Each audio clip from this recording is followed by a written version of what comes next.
Hello, everybody, and welcome to Heartlight Vedic Astrology. In today's talk, I was going to discuss the solar eclipse or surya grahan that's happening September 21st, 2025. This talk is from a Vedic astrology or Jyotish perspective, so ancient Indian astrology that's more than 5,000 years old. I'm also going to be discussing birth chart of New Zealand, which has some similarities with the current sky pattern and eclipse. And it seems like the kind of theme for this moment in time is ending agreements. So let's see what we've got here. A note beforehand, the information presented is for educational purposes only. It should not be considered medical, financial, professional, or life advice of any kind.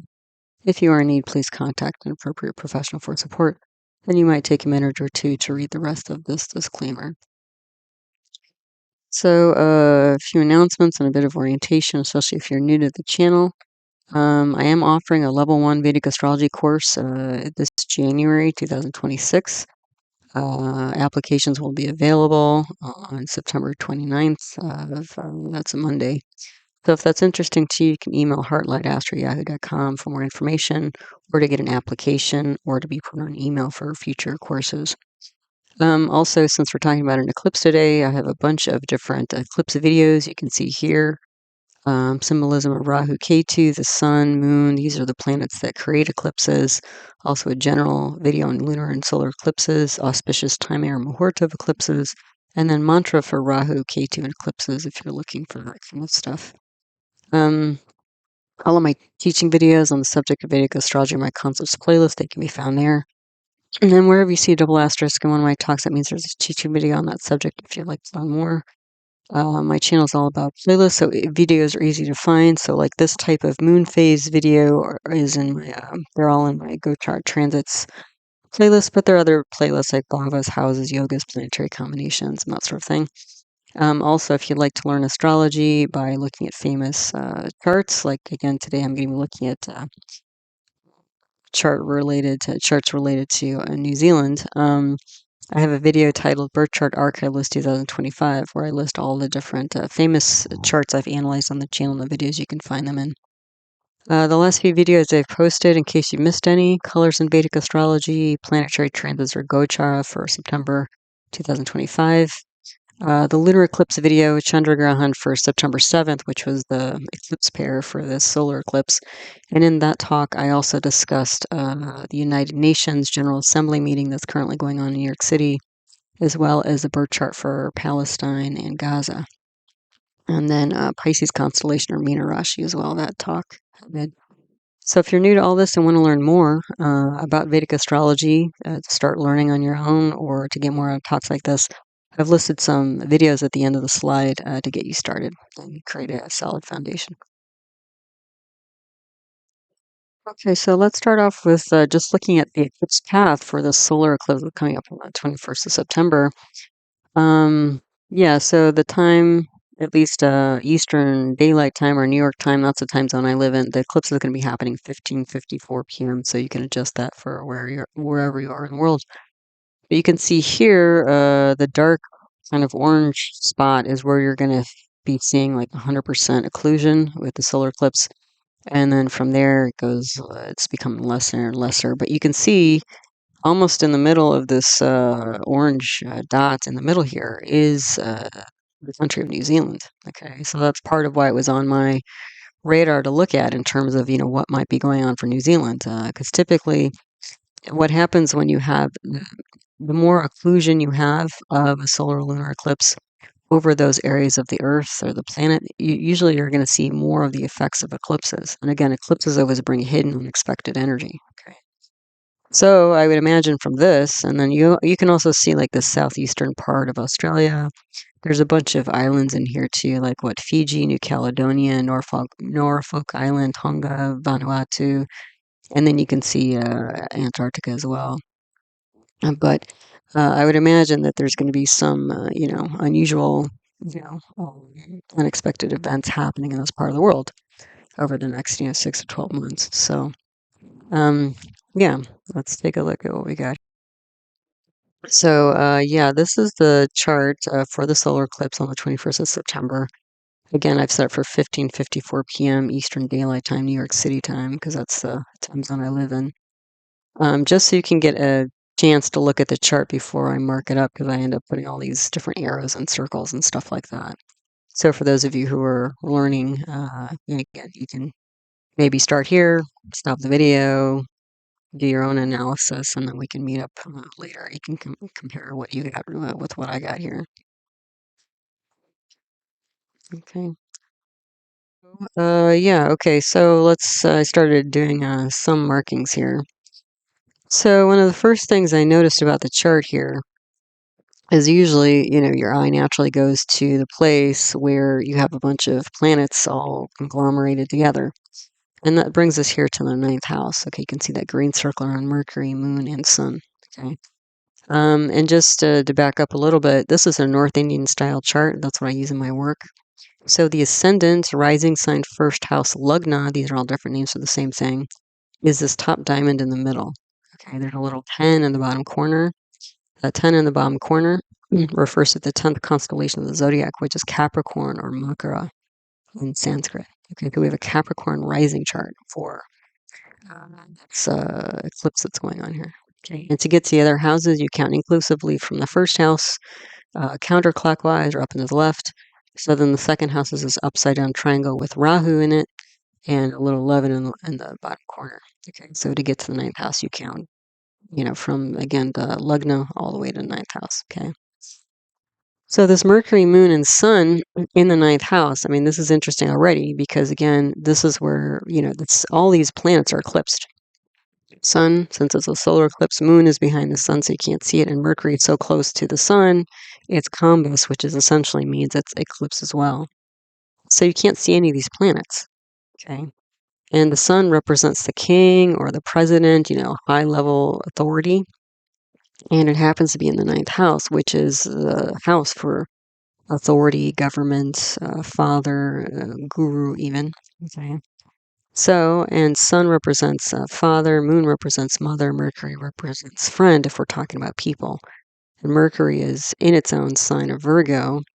Virgo is a dual earth sign, okay? So Mercury is all about the analytical mind, logical mind, that sort of thing. And since we have a dual earth sign here, this is about physically sorting out things related to 9th house issues. 9th house can also be religion as well, okay? So we've got some sort of sorting out process here related to some high level authority. You can't see, okay? You can't see the sorting out process, okay? So we've got that going on. And then again, this, I didn't mention, this Mercury, Moon, Sun combination, these three planets together, it creates what we call a pravraja yoga. Yoga is a planetary combination. Pravraja means it gives a life focus. So there's a focus here on 9th house matters, okay? And the Sun here is, it seems like it would be a good idea that the Sun, which represents high-level authorities in the 9th house of authority and government.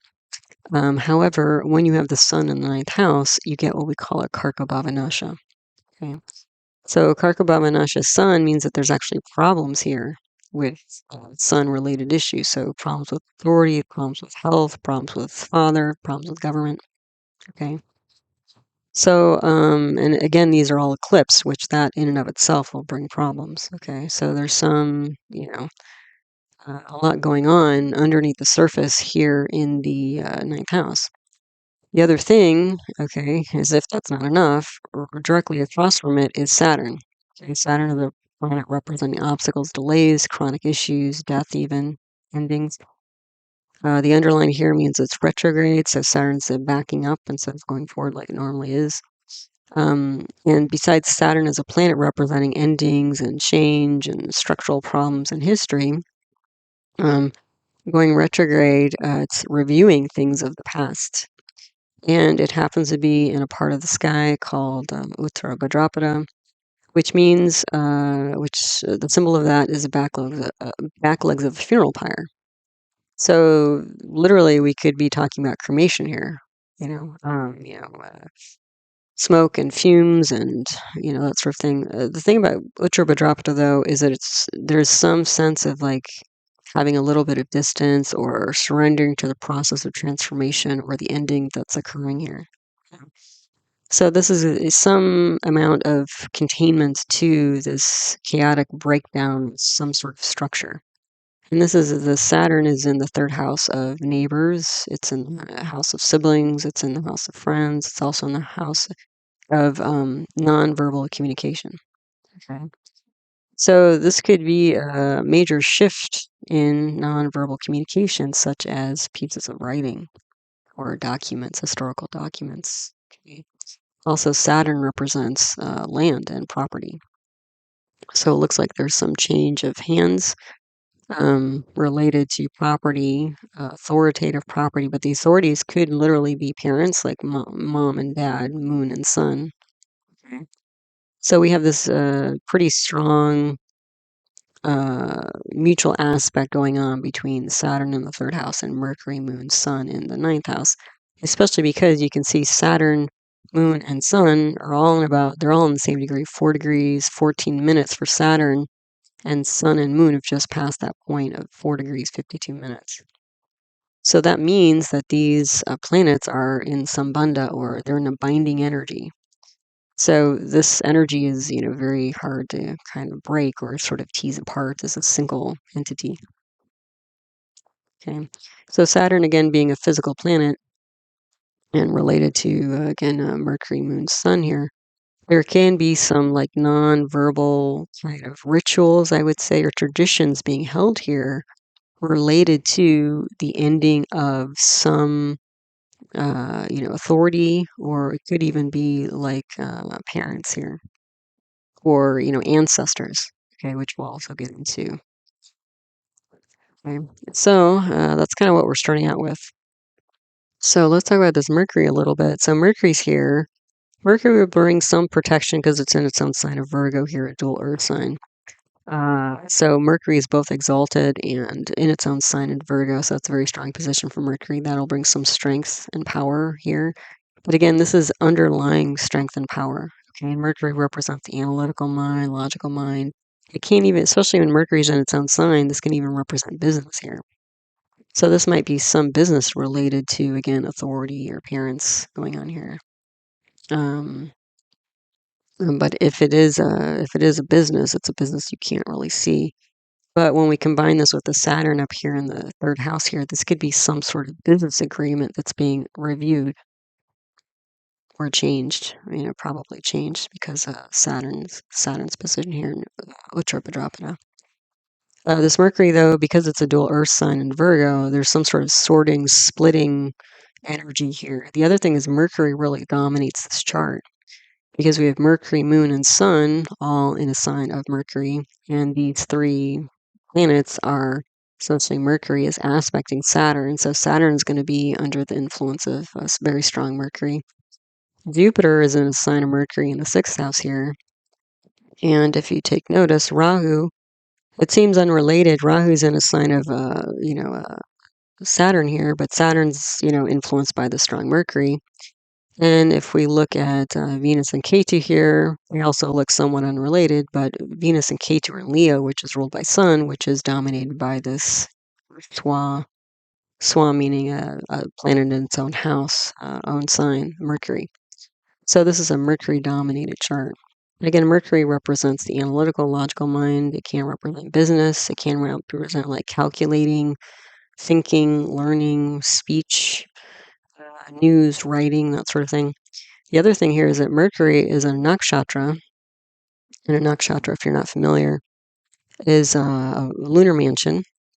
There are about 27 lunar mansions. Every night the moon passes through a different one, and they all have different symbols associated with them.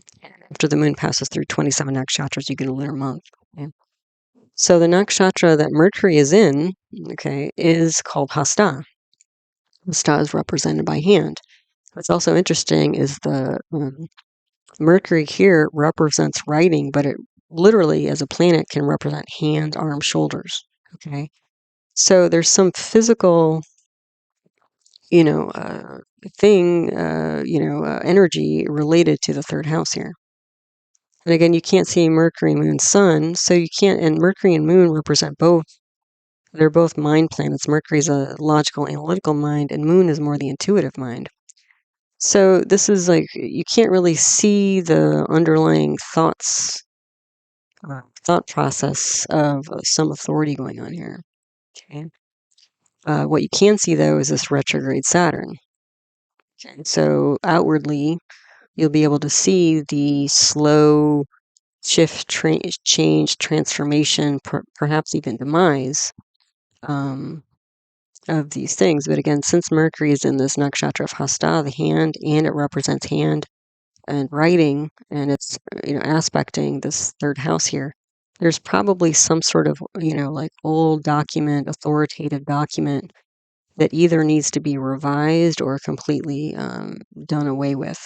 And so that's why the theme of this moment in time is shifting agreements here, or ending agreements, because it looks like there's some previous agreement that's again being revised or done away with altogether. And the thing too is that we're actually running these planets. Okay, so the dasha period, I don't know if I listed it here.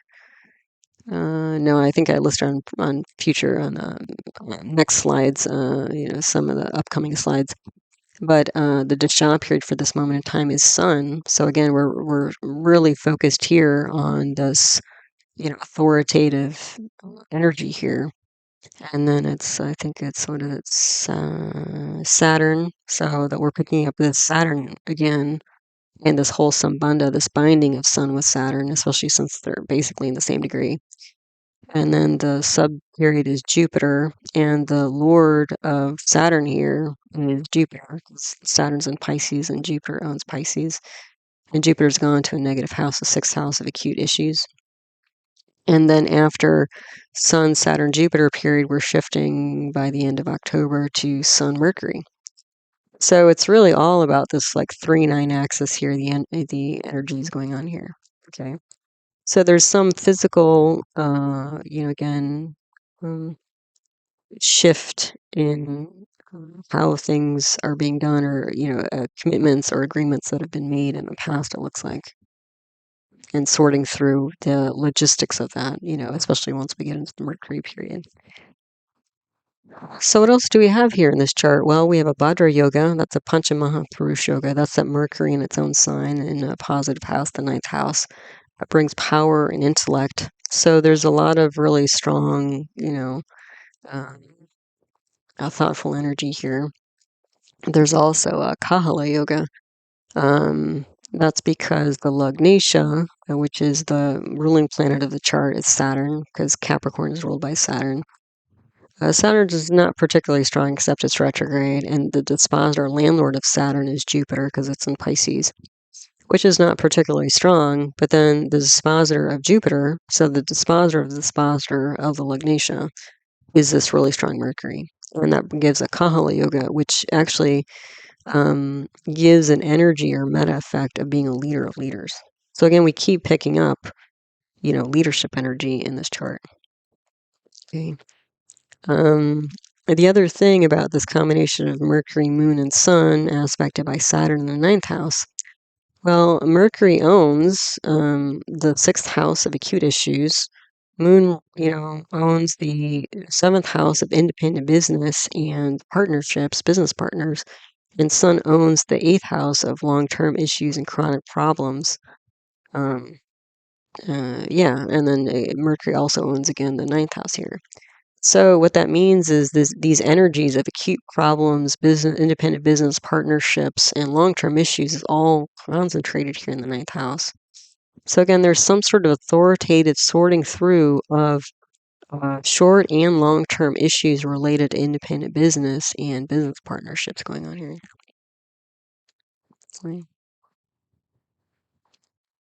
And this also, we keep looking at the ninth house here, but also these are going to affect Saturn, because Saturn, again, is a ruling planet for the whole chart here. And because it's ruling the first house of identity, both physical and psychological identity, that also means that there's going to be a shift, transformation of identity here as well. It's sort of a, parallel or consequence of these actions that are being taken here. The other thing we have here, just to see that there's confluence in terms of even more strength to this chart, And when I say a chart is strong or a planet is strong, what that means it's going to give a lot.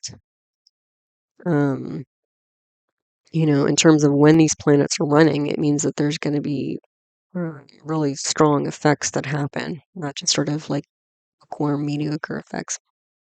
We do have Mars here in the 10th house. The 10th house represents 9 to 5 daily activities. Mars is a innovative, rebellious, initiative planet.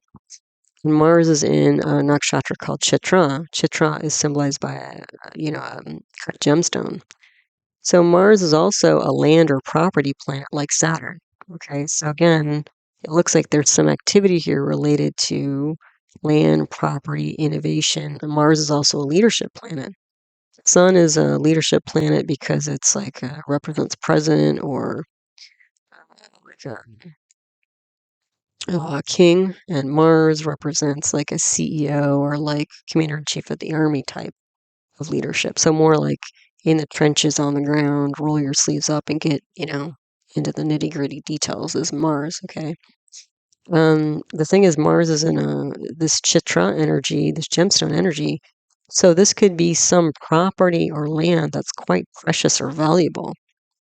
And this Mars is aspecting the first house here, which is again identity, but it's also exalted the Capricorn here, the 10th constellation.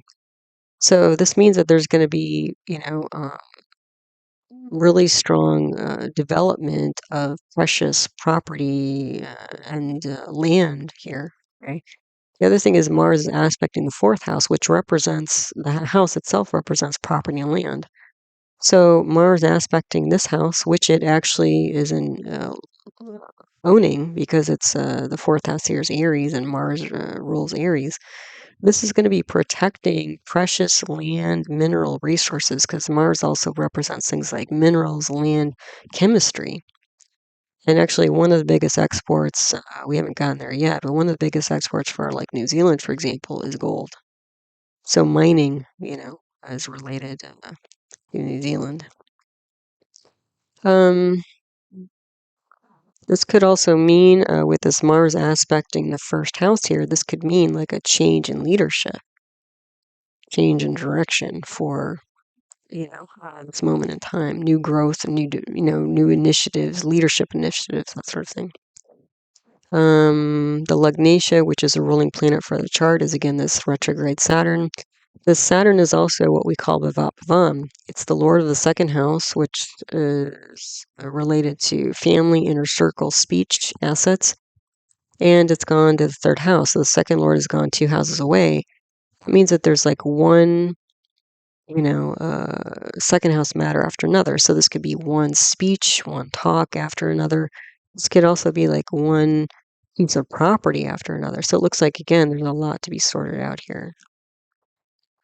And again, this is related so there's a lot of communication and structural related things involving family, inner circle, neighbors, siblings, that sort of thing. So again, this could literally be like a sorting through some sort of property or assets after, unfortunately, like parents have passed away, that sort of thing. Then let's see, the Lugna. Talked about this mostly. So the other thing about the Lugna here, which again is a rising sign ascendant, all different names for the same thing, as you can see, the ascendant is at 30 minutes. So because it's so close to the shift from Sagittarius to Capricorn, we call this Sundi. And that means that this brings inherent instability.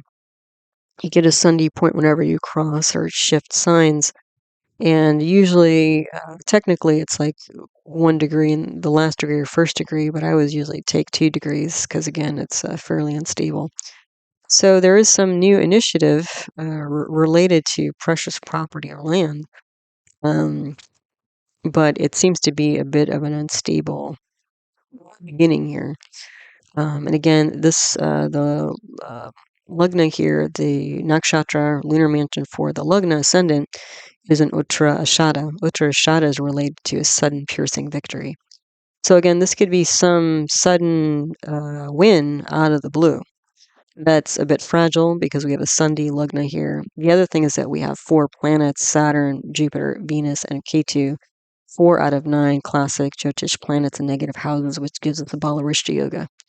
A Balarishta Yoga can indicate like difficult or challenging beginnings to somebody's life, like if this was a person's chart. This would be a difficult, kind of beginning here. Sometimes a Balarishta Yoga is so strong that, sometimes a child has quite significant difficulties physically, mentally, emotionally, medically in childhood, and sometimes they're so strong that the child doesn't survive. So again, it's a precarious moment here, but there is some sudden victory, unexpected, especially because you can't see the underlying inner workings of the leadership here, and there's difficulties with leadership, but it looks like there's some physical things being sorted out here. And again, reviewed, changed, transformed. Okay, so let's look next at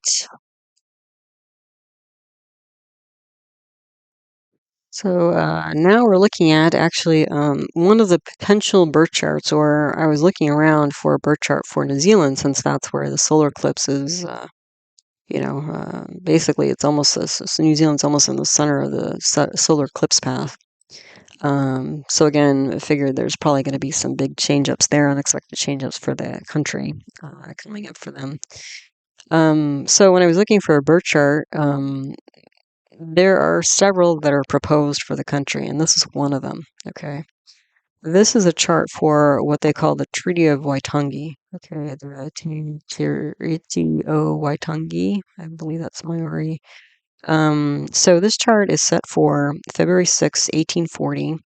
I don't have a birth time for this chart of when the treaty was first signed. What did it happen in Waitangi, New Zealand? So what I did was I oriented the chart to the sun. So we have a sun rising chart or a surya lugna chart here. And what's interesting is that it is also a Capricorn or Capricorn rising, ascendant, or you could say Makara lugna, as we have with the solar eclipse chart. So that's sort of convenient for us because that means that we can kind of compare these charts, and we can also kind of consider the solar eclipse chart to be an update for this Treaty of Waitangi chart, or, more broadly, New Zealand. Okay, so Capricorn, if you're not familiar, is a movable earth sign. Okay, so there's a lot of physical building, very practical type energy, but also very industrious type energy coming from a chart that's Capricorn rising or Makara rising. Okay, and if you're not familiar, because again, when I was doing my research, I'd never heard of this before. So just so you know what this, just a very basic understanding of what this treaty was, is it was first signed on 6th of February 1840 by Captain William Hobson as consul for the British Crown and by Maori chiefs Rangatira from the North Island of New Zealand. Okay. So we've got the British Crown and Maori chiefs, and there were over 500 Maori chiefs in New Zealand at the time, who signed this treaty. Okay, and from what I understand, the reason why, at least the premise for why this treaty existed, was that French explorers were starting to infiltrate the area and cause more problems. And so this is sort of like, at least in thoughts or theory, supposed to be the British Crown and Maori chiefs sort of protecting their stakes, in the island and authority on the island. Okay. But you'll see here, the treaty's status has clouded the question of whether Maori had ceded sovereignty to the crown in 1840. So apparently what happened was there was an English version and a Maori version, translated version, and there were significant differences between the English version and the Maori version.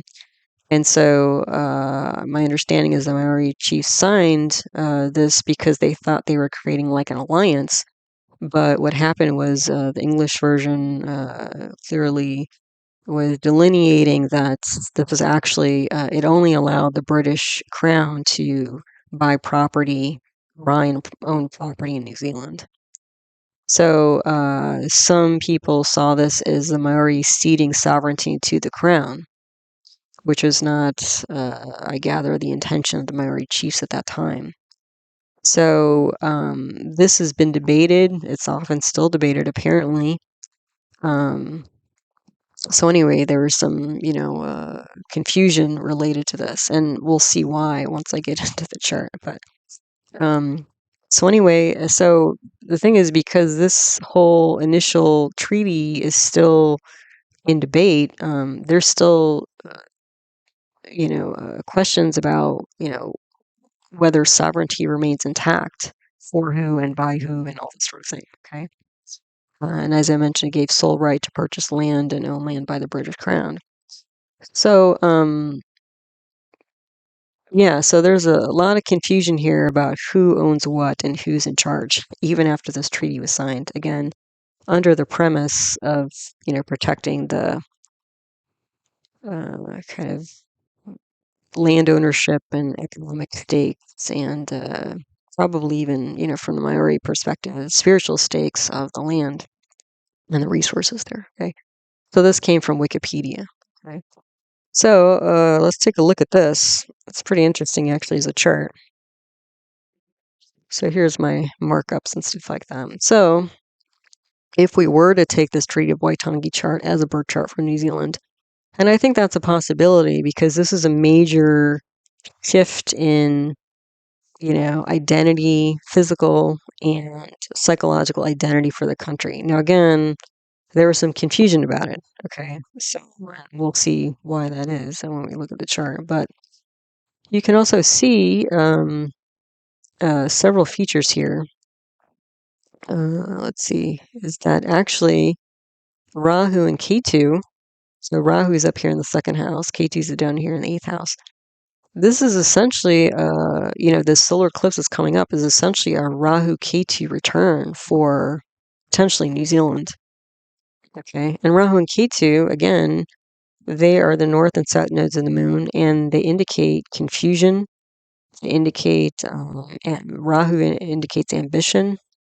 There's, hidden unexpected energy going on here, and that's, sort of, yeah, I believe the Maori chiefs, when they signed the Treaty of Waitangi, felt like they had the wool pulled over their eyes. Okay, there was some, you know, question about duplicity here. Okay, so yeah, so that's actually, even more so significant, related to the current or the upcoming solar eclipse that's happening this month.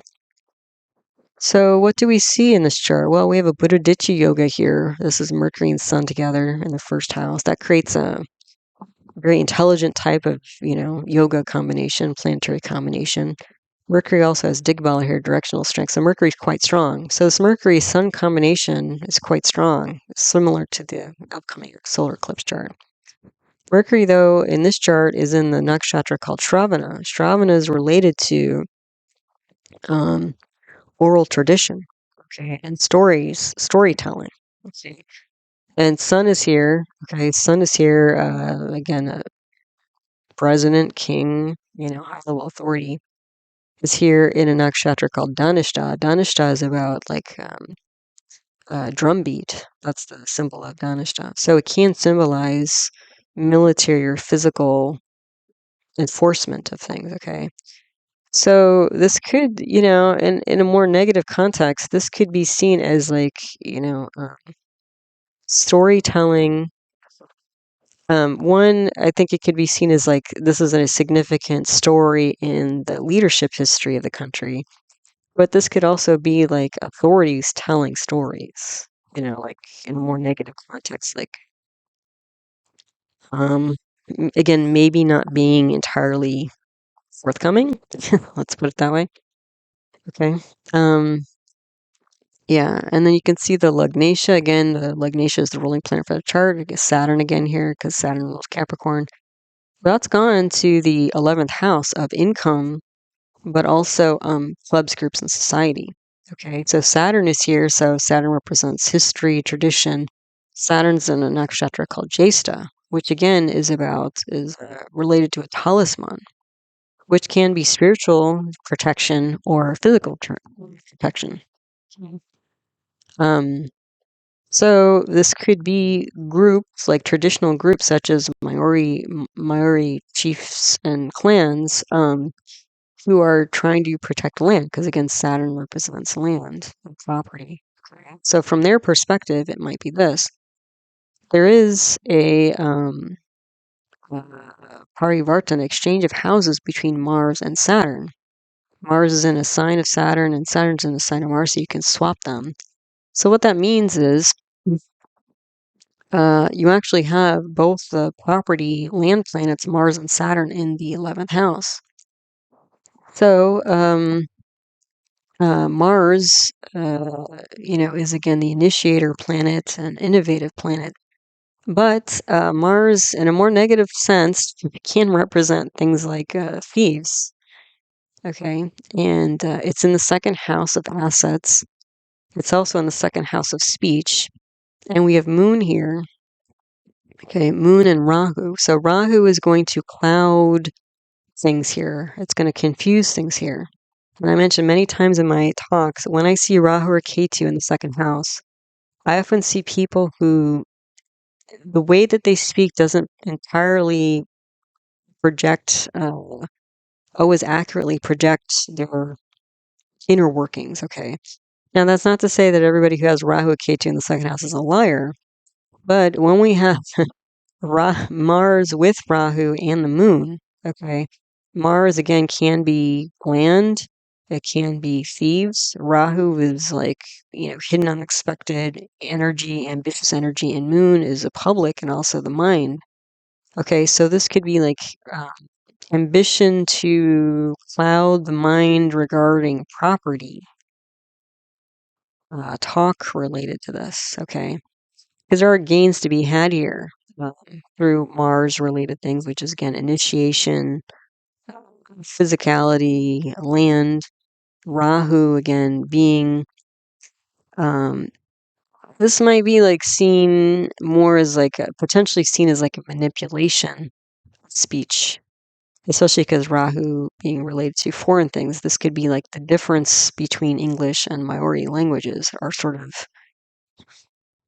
manipulated here for benefit. You could say it that way. Okay.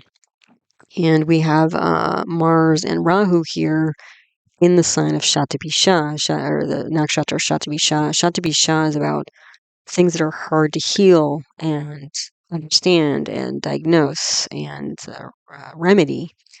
So again, this hidden, unexpected maneuver here, hard to remedy. And again, this is related to Moon, so mind and feelings and mother, but also partnerships, because Moon is the lord of the 7th house of independent business and partnerships. So once this is signed, it's hard to fix, so to speak. Let's put it that way. The other thing you can see in this chart, there are lots of other things, but let's see. So on the 17th of February, 1840, so about, 10 days after this 6th February chart date, you can see the sun is getting closer and closer to the edge of Capricorn, and Rahu is backing up. So about 10 days after this chart, there was actually a lunar eclipse that happened. So the Treaty of Waitangi, if it's used as a chart, if it's used as a birth chart for New Zealand, has within it a solar eclipse, or sorry, lunar eclipse energy, which brings hidden, unexpected, unusual type of energy. Okay, so that's also being recreated here. There's also a Kala Sarpa yoga. That's all the planets on one side of the Rahu Ketu axis to the other. That also brings more unusual energy, more ambitious energy. So, yeah. Let's see. So I talked about the second house, Mars and Rahu, with the new moon. So the other thing is that these are all like considered to be malefic planets. I mean, a new moon, Mars and Rahu. There was a lot of ambitious talk, fighting talk, hidden talk to, within the inner circles here of both, the British Crown as well as the Maori tribes, or clans there. So yeah, not very clear. There's a lot of action going on here in the second house of, again, assets and speech and inner circle, but again, you won't exactly know what's going on here because it's hidden, unexpected energy.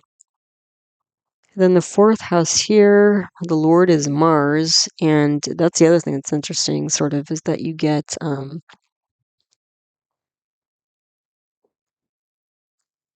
hold on. Oh no, I need to fix that. That's not true. Let's see.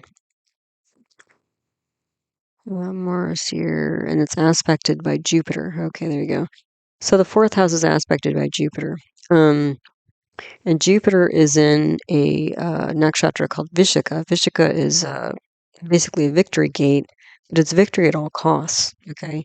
And the fourth house represents things like land. It represents things like home. It represents things like lineage. Okay.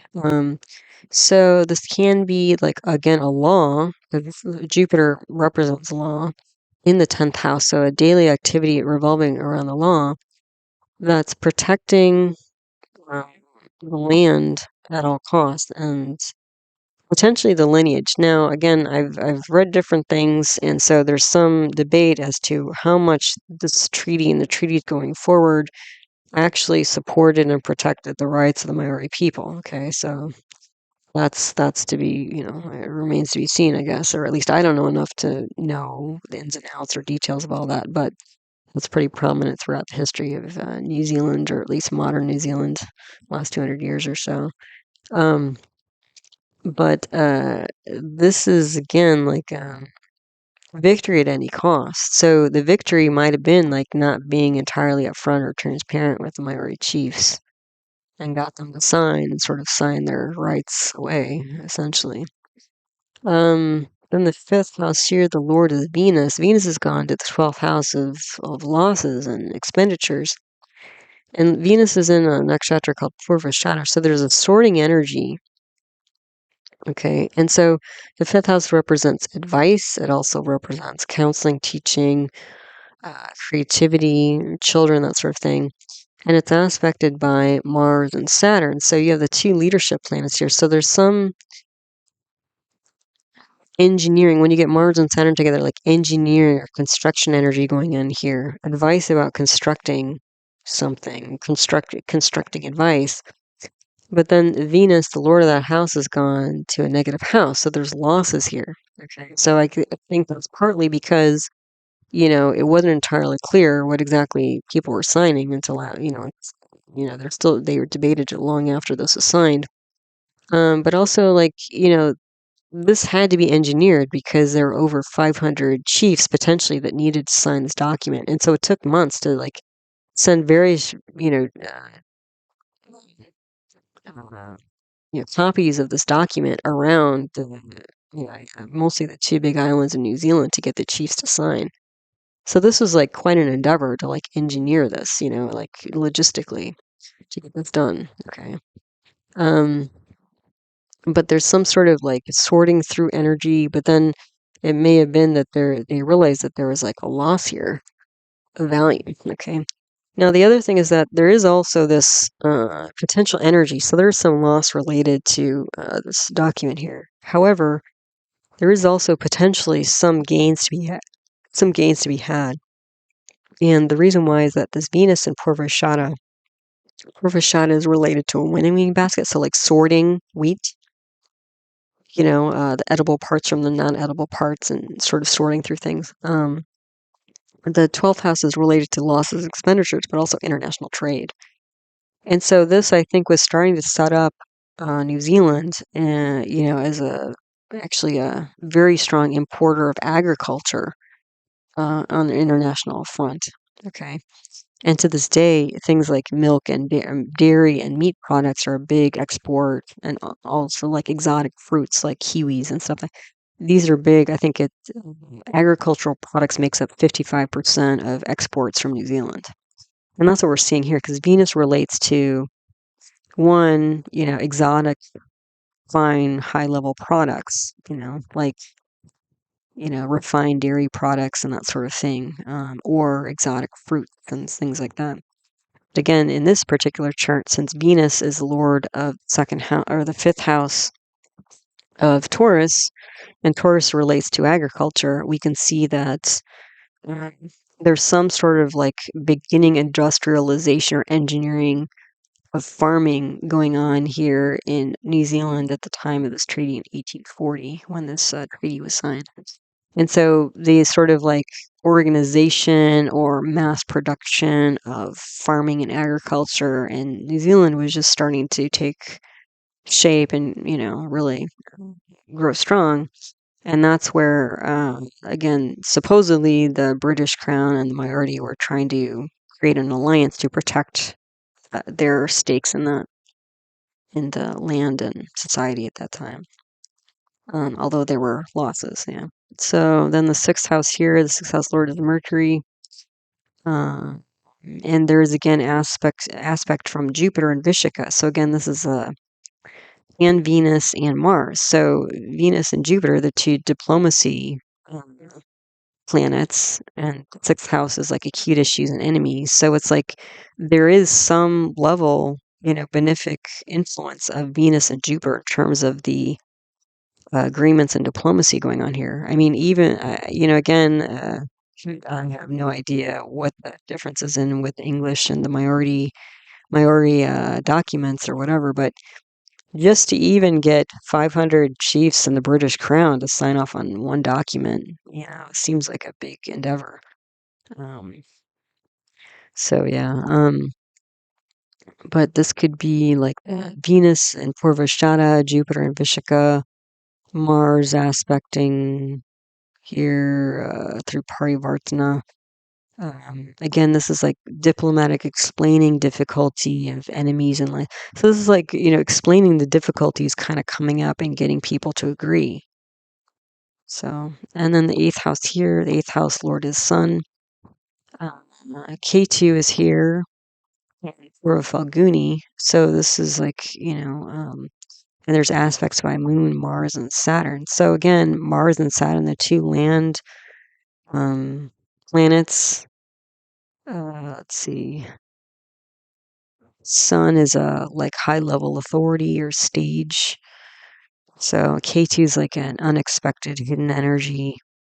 So this could be like an eighth house represents deep psychology. So this could be like a deep thought of this document and treaty was that there was a high level official or group, entity that again was a bit hidden, unexpected because K2's there.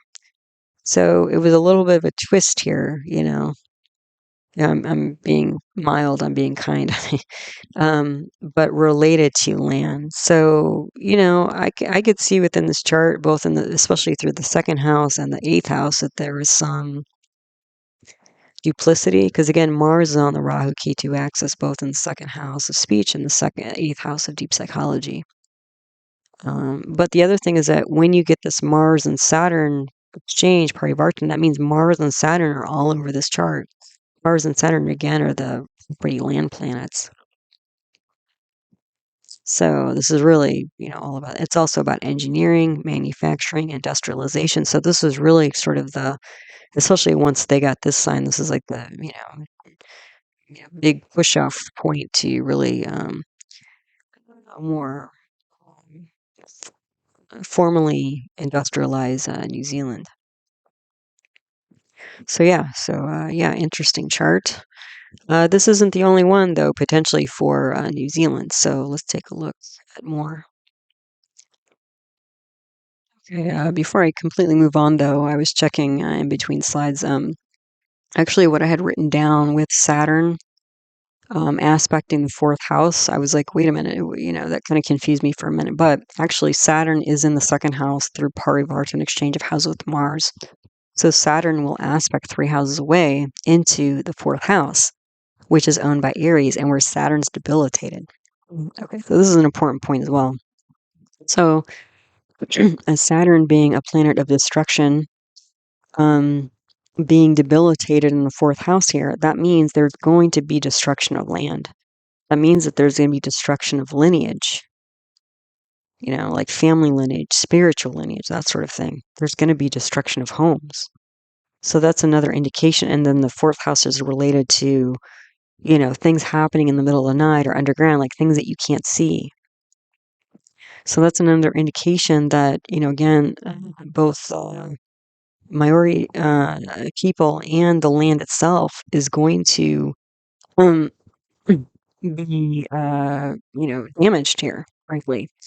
And when I saw this, I was like, oh, probably there's some mining projects going on here. And that's when I was reading about like the gold and stuff like that comes. I didn't realize there was that much gold mined out of New Zealand, but yes, that's the case. So yeah, so actually I didn't change anything. I just wanted to, explain that. But when I first started, I was like, wait a minute. But the reason why Saturn aspects the fourth house is because of the parivartana between Mars and Saturn, which unfortunately brings more problems to specifically the land of New Zealand and, family spiritual lineage of the place. Okay, so this is a second possibility for birth chart for New Zealand that's also apparently used, especially when I was reading by New Zealander astrologers, people interested in New Zealand astrology. So this chart is based on the New Zealand Constitution Act of 1852 proclamation.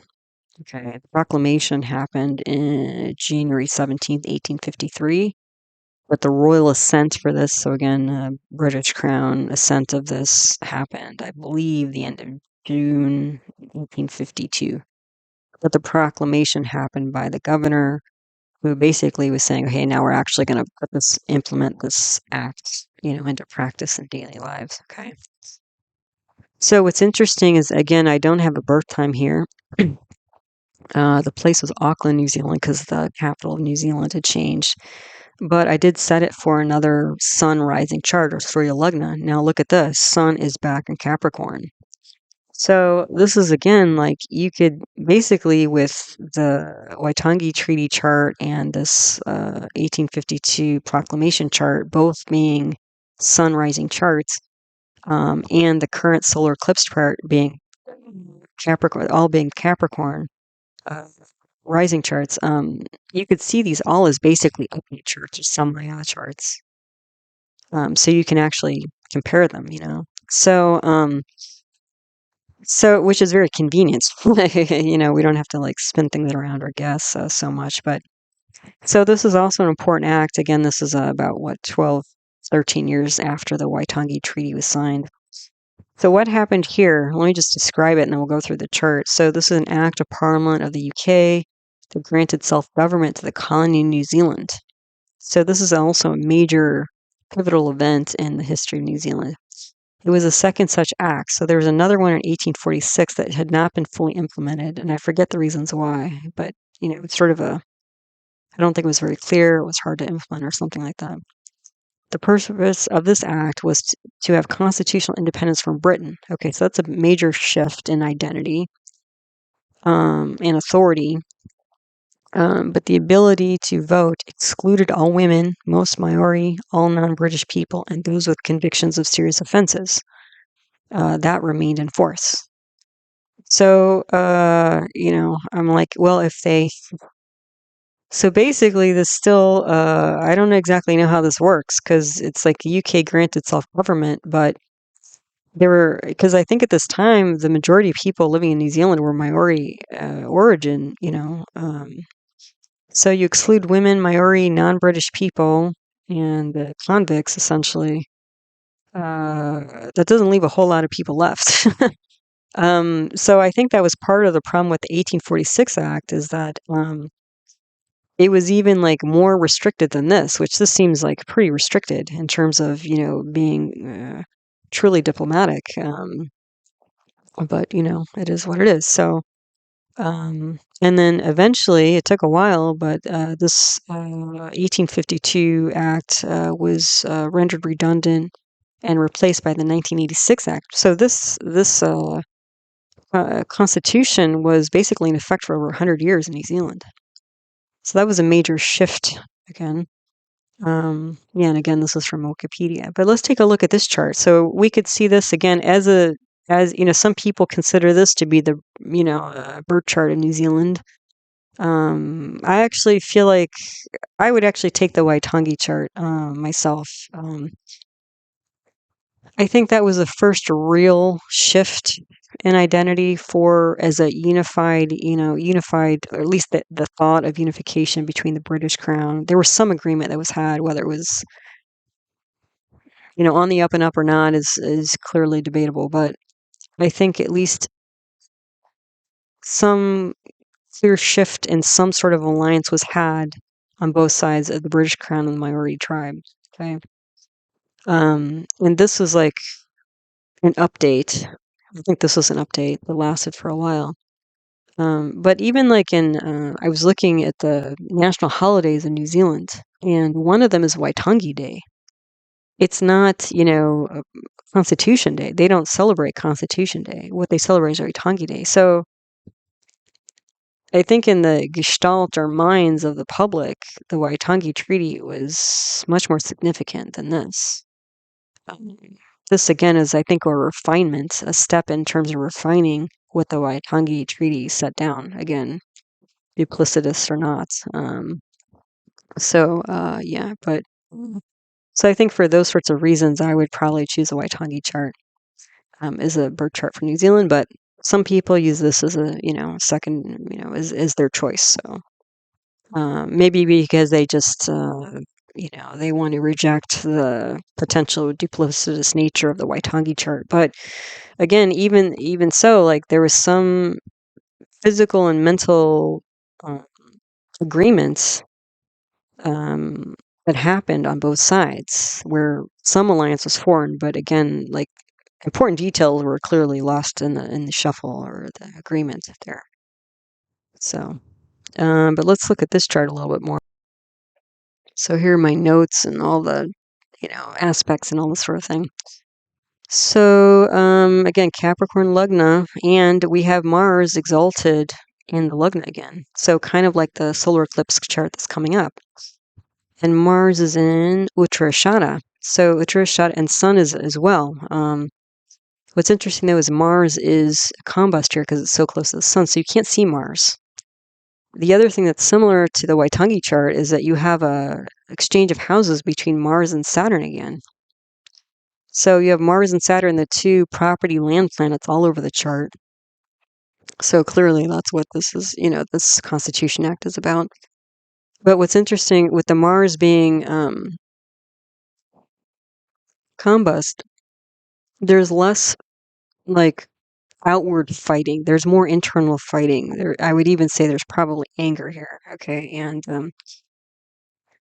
but you can see, some protection, but also again, destruction of land, because you can see now, in the fourth house, if we go to the fourth house, Saturn, again, planet representing delays, obstacles, death, destruction, chronic problems, is debilitated in Aries.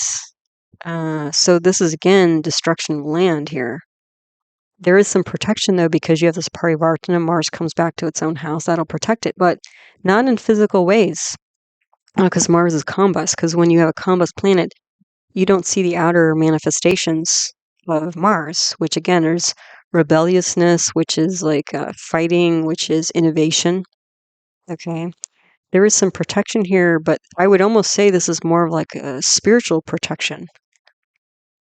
And I don't exactly know how this laid out, but what I'm seeing here is that there's still clearly some fighting spirits in the land here. It might be, again, not so obvious, okay? But I think that's what was protected, was the fighting nature, okay? I was even thinking of like, at least in the U.S. news, United States news, we don't hear about New Zealand too much, frankly, for better or worse. Even in the big papers, you don't really hear about them too much, except like rugby matches, rugby and cricket matches and stuff like, unfortunately.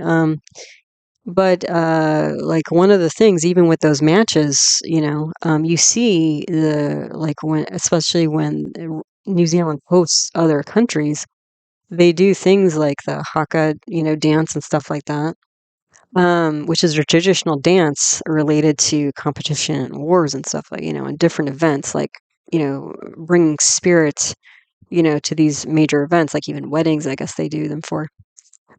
So that's what I was seeing here, is that there's like a very strong spirit in the land, in the people, that's victorious here. Despite the um, frankly, loss or death or destruction, physical destruction of land, and I would even say people, because the moon is here and that represents the public. Okay. So there's a physical shift. So on the surface, physically, things might be changing quite deeply or quite obviously, but on a deeper level, there's still this very strong fighting spirit related to the land. But again, you probably, even as like a tourist or something walking through the place, like in a couple days, like you probably feel it. Not even through the people, but through the land itself. Yeah. So anyway, I thought that was quite interesting. And the Saturn here, this debilitated Saturn's in Bharani. Bharani is symbolized by a womb. So there's like cycles of birth and death related to that. And since we're talking about Saturn here, which is a planet representing death, this is like the end. So this can be some demise of, like, again, a family line, lineage, that sort of thing. Yeah. But again, I don't think that's fighting spirit was ever lost here. Even I put here like, loss of the past, loss of land, loss of lineage, but again, it's keeping this warrior fighting spirit. Okay. The other thing here with this moon and Saturn, this creates a sati sati. Okay, that's a 7.5 year period where Saturn passes the house before, of, and after the moon. That's a 7.5 year period because Saturn takes about 2.5 years to cross each sign or constellation. And this signifies a major loss of a long-term support system, which essentially, I believe, is the UK. So the UK is stepping back here. So, New Zealand is kind of, becoming more on its own. Although, again, if the only people who can vote are male British citizens in New Zealand, that's essentially the British, I don't know. Like, did they have to be born in New Zealand or not? I don't know. But if all the voting rights are British male citizens, maybe not the British crown, but British crown descendants. It's kind of a weird thing. Anyway, but you can also see this. I would see this too as like clearing the slate here of the past, like ending the past. Yeah. There's also a Kala Sarpa yoga here because we only have Jupiter on one side, the Rahu Ketu axis. That's also, again, ambitious energy, also unusual energy going on here. The third house here, the third lord is Jupiter. It aspects its own house. And then we also have Saturn aspecting here through Parivartana. So Saturn, again, is in this third house, just like the solar eclipse coming up. But you have this Jupiter, as a spouse or landlord of the house and aspecting. This is going to protect. There's some protection here, legal protection here of neighbors, of siblings, of friends here. Okay. The other thing is I would say again, there's a spiritual protection because Jupiter's there. So I'm just wondering if related to this was some sort of Maori spiritual related traditions that were embedded or done in parallel to this Constitution Act to provide protection, since, again, there does seem to be some duplicity in the Waitangi chart that might have been done, not in an obvious way, because this Mars, it would be very obvious. The Sun and Mars together is a very fiery energy, very energetic energy. But again, if this Mars is essentially hidden because its comba is so close to being so close to the Sun, you won't see the actions being taken by authorities. And again, I think the authorities here Could be dual in nature. So the physical authority and the spiritual authority. Yeah. So, but this Jupiter is in Vishaka again, or not Vishaka, is in Jesta. Sorry, Jesta. So there, yeah, again, this Jupiter is going to bring a protective energy again, especially since it's Jupiter. We're talking about legal and spiritual protection here. Let's see. La, la, la. So also what I'm seeing here, since Saturn is the lord of the second house of speech and it's debilitated here, and Jupiter is protecting the third house of non-physical, a non-oral communication, it seems like, this is really more about um, action versus speech, like walking your talk, like showing how things are versus just talking about them. So again, this is, I think, um, doing things differently because there was all these sort of like duplicitous energy in the second house of the Waitangi chart. I think, people kind of wised up here, frankly. The other thing is that Jupiter is aspecting the seventh house where it's exalted, which is, again, independent business and partnerships. And we have the two land planets, Mars and Saturn, aspecting here. So this is, again, like more of a legal, spiritual protection of land going on here. We see that several times over. But with the Saturn and Mars here in these four houses in the middle here, this is essentially, again, industrialization, mechanization, again, related to land and land products. And again, mining, I'm seeing very clearly here, precious metals. Um, yeah. And I would also say this is really about like locking things down because when you have Mars exalted in this Capricorn Lugna, when you have Saturn Parivartan exchanging into this is going to be a very strong Lugna here, very strong physical and psychological identity here. Very practical, industrious. Capricorn on its own is industrious, but when you get Mars exalted and Saturn, Swa here with the Sun, this is like, just a pretty formidable, entity you're creating here. And also with a lot of endurance, I would say. I would almost say like this is really kind of like locking things down.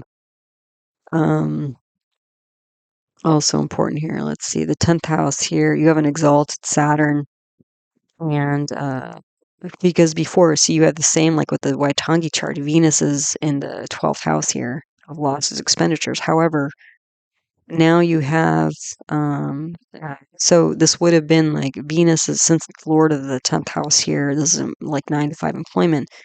Probably jobs were harder to come by with the Waitangi chart, but with this, with Saturn, um, uh, how to say Saturn aspecting the 10th house here. You also have Rahu aspecting here. You also have Mars aspecting here.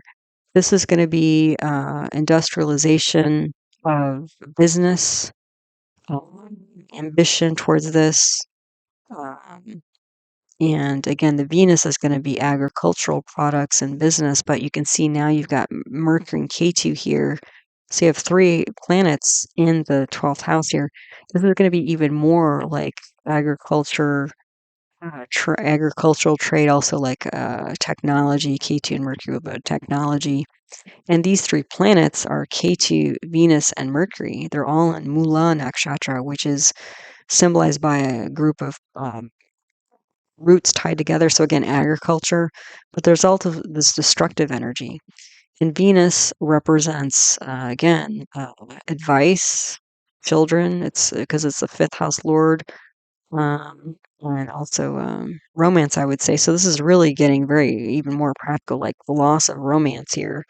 Mercury again is the lord of the sixth house of enemies, although it's aspecting back here. So there's going to be strong hidden enemies here behind the scenes. And Mercury's the lord of the ninth house of authority and government. So there's losses here and also changes, endings, turning over, like almost like sowing the soil and planting seeds of international trade related to agriculture and technology products, which is another big export for New Zealand. So you can see that all like developing here.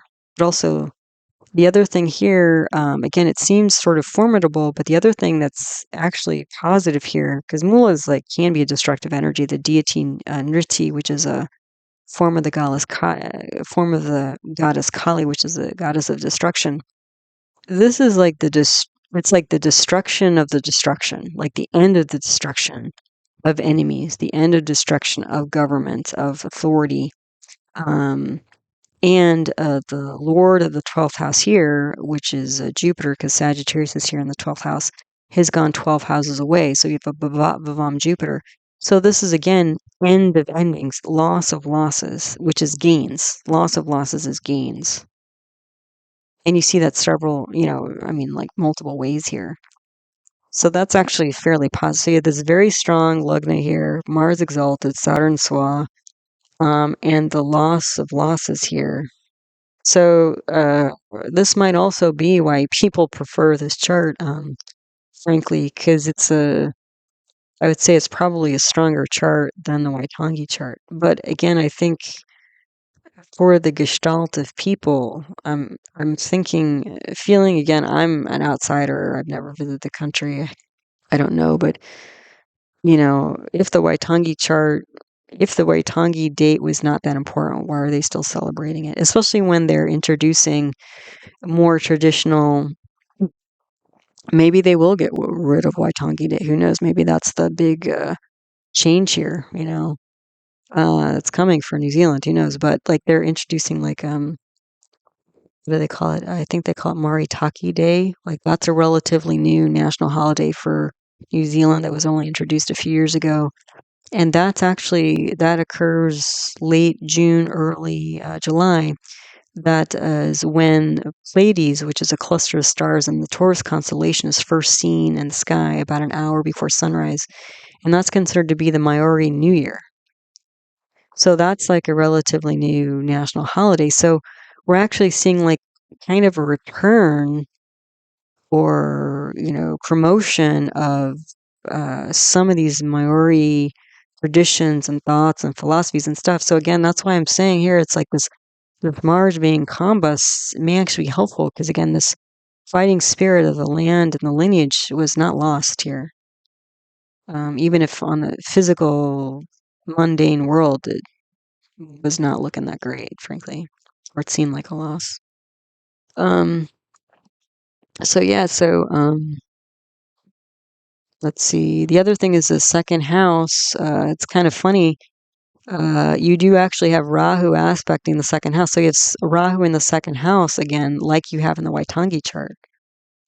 So that would bring ambitious energy, but this might be like seeking, some sort of speech. But again, it seems like maybe because there was because of the Waitangi Treaty and the fallout from that, again, maybe going forward, especially for New Zealand, because they got kind of hoodwinked during the Waitangi Treaty. It's like from here on out, it's like, show me the goods, show me the real, you know, ins and outs, the fine, the detail, the what do they call it,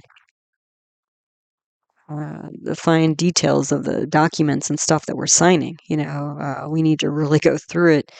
Kind of like the solar eclipse chart. That Swan Mercury. That's all about. Mercury's all about detail orientation and really taking a hand to every letter, every punctuation mark in a document potentially. And again, maybe that was a lesson learned from the Waitangi Treaty. But you can see there's a lot of protection here. Jupiter's aspecting its own sign in the third house. That's neighbors and siblings. Then the 10th lord here, Venus, has gone to the 12th house of. Oh, no, sorry. I was looking at the line before it. Mercury is aspecting its own house in the 6th house. That's protection of enemies, although they will be strong. Jupiter's aspecting the 7th house where it's exalted, so that's going to protect independent business and trade partner, independent business partners. Saturn's aspecting the 10th house where it's exalted. So it's going to protect employment and daily activities. And then again, this Lord of the 12th house going 12 away, that's going to protect from losses here. There is again, like, this, Venus is with K2 again, kind of like the solar eclipse chart we have coming up. These are all in Mula. So again, this is like unusual advice, practical advice, potentially losses of losses here, which would be gains related to enemies, related to government. So like, we're not going to take, we're not going to get hoodwinked by anybody is what I'm seeing here. Loss of losses through employment, because before there would have been like, with the Waitangi chart, you would have seen like people having a hard time getting jobs because the Lord of the 10th house Venus had gone to the 12th house. And again, I would say new seeds of global trade, pretty strong global seeds of trade here. Okay, so that was all kind of New Zealand and how that kind of fits with or relates to the solar eclipse chart. So again, I think it looks like some probably new documents or agreements are coming online. I was just looking to see what was in the news currently related to New Zealand. Again, although there's usually not much in the U.S. news, unfortunately. But one of the big things related to trade and agreements is that apparently New Zealand just signed a big trade agreement with Saudi Arabia, which is a pretty big deal. And I think it's like 10 years. And again, mostly agricultural products like meat and milk and some fruits and stuff like that were being sold from New Zealand to Saudi Arabia. So there might be other things coming up, though, based on what I'm seeing here. Okay, so I just looked it up to double check on the details. So I don't know if I said it correctly or not, but it's called Matariki Day, the day when, excuse me, at the end of June, beginning of July, when the star cluster Pleiades in the constellation of Taurus, you can see it about an hour before sunrise in New Zealand, which is the Maori New Year. And apparently, again, it is a new holiday, just starting in 2022, so 3 years ago. They started observing it nationally, so that's kind of cool. Anyway, let's look at the solar eclipse chart in more detail here. So what I'm going to do is I'm going to go through some of this we've already covered, but I'm going to go through the houses in a bit more detail, and then after that I'm going to go through the amshas or subzodiac subdivisional charts for those who want even more detail. But yeah, so again, this 21 September 2025 time, 15:54 p.m. Eastern Daylight Time or New York time. The Lugna nakshatra Uttara Shada, so sudden victory here. And, although it is a bit unstable because we have a Sunday Lugna. The Lugnatia, the ruling planet for the chart, is Saturn. We have this retrograde Saturn that's also bhavam. So it's the second lord that's gone 2 houses away. So many talks and discussions going on here, probably ambitious in nature, also diplomatic in nature because we have Rahu in the second house, aspected by Jupiter and Venus, the two diplomacy and advisor planets going on here.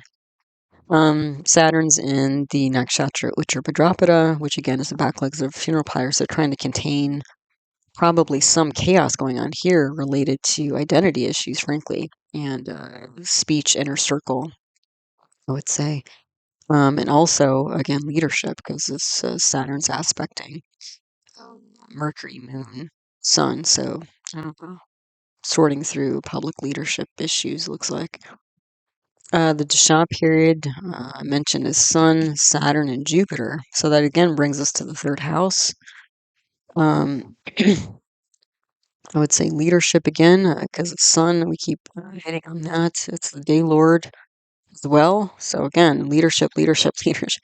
And the Hara lord, the hour lord, is Mercury. So again, organizing, controlling, getting things under control here. So Sun, Saturn, so leadership, Saturn, some sort of destruction, transformation, Jupiter, law, maybe spirituality as well. And that's shifting to Sun, Mercury on 30th of October. Especially because Mercury's in its own sign. This might be independent business and authority. Okay. Sun and Moon are in the Uttara Phalguni nakshatra, which is all about relaxation, enjoyment, but also with some sort of purpose in mind.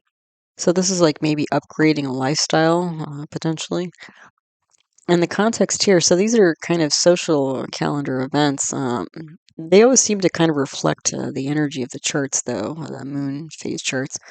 So we have Amavasya Shraddha, which is basically when the deceased are honored in Indian society, because when people pass on certain phases during certain phases of the moon, that's not considered an auspicious time to um, perform the ritual death rites and stuff for somebody. So Amavasya Shraddha is the day when people who have passed at inauspicious times, their service is performed, their rites are performed, so that their soul is released and honored at a more auspicious time. Okay. Which again is not too different from again this energy we keep seeing with like destruction in the fourth house of land and property and lineage and that sort of thing. Also honoring um, the past, especially in that was it 1852 52 proclamation, you know, um, that was pretty much a mixed bag with the fourth house issues and stuff like that. But there's protection here, right? Because Mars is aspecting its own house at the fourth house. So there's some protection of land and, again, that warrior nature and lineage. And also, at this time, Navratri is starting, which is where they honor the 9 forms of the goddess. So this is like again like a kind of alternative. What I say? Um, honoring different forms of spirituality, the different way that people, celebrate and honor these energies. We also have the equinox, fall or spring, depending on where you are in the world, northern or southern hemisphere. This is a balancing of sun and moon energy. So, again, king, queen, male, female. There's a balancing energy here. And also Rosh Hashanah is about this time, which is the Jewish New Year. So there's some new beginning going on here as well, which again, I would assume, based on this Saturn, going through the transformational Uttara Phalguni and soon Purva Phalguni energy. Yeah, so those things seem to fit, with the current energy here. Again, we have a Sundi Capricorn, ascendant or Makara Lagna, movable earth sign, a lot of physical, industrial building type energy with Capricorns. So we have an exalted Mars and Chitra aspecting here. So again, Chitra is in that gemstone energy. So there's some precious land, chemistry, actions, property, that's important here. That's being worked on, and probably some law related to that. Sudden unstable wind because it's all happening Uttara and Sundi. But there's going to be some sort of strong, innovative structure created here, probably related to business law.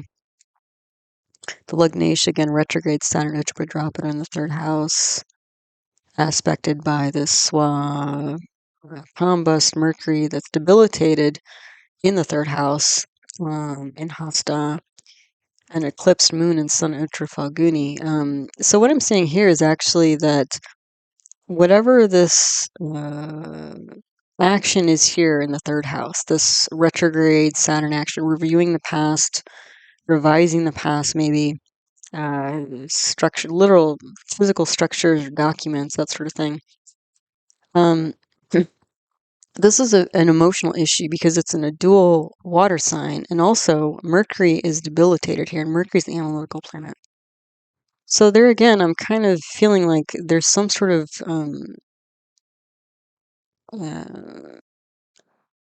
I don't know, like a pressure cooker, type of action. Because Moon you can't see because it's eclipsed here.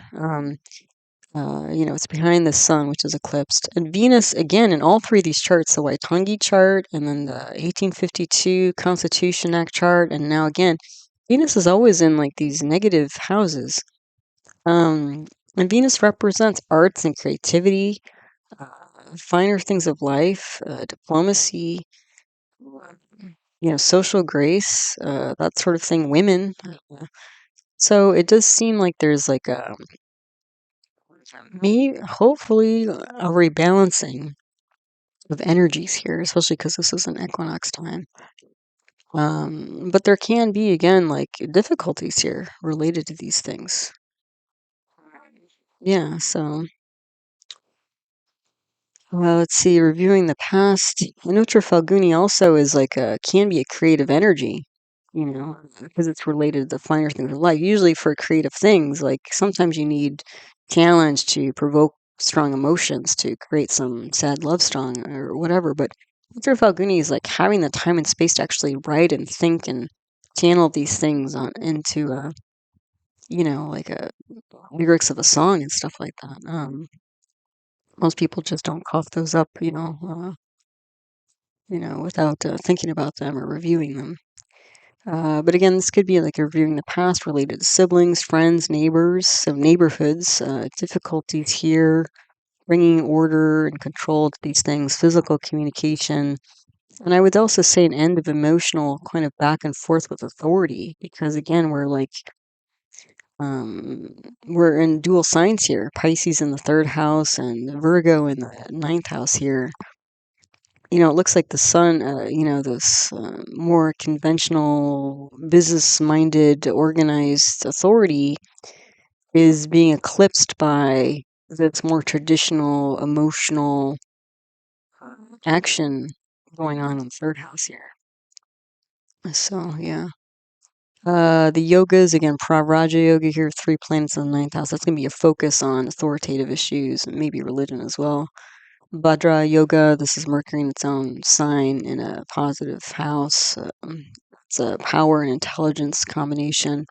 We have solar and lunar yogas here, pretty mixed because we have both malefics and benefics flanking the moon and the sun.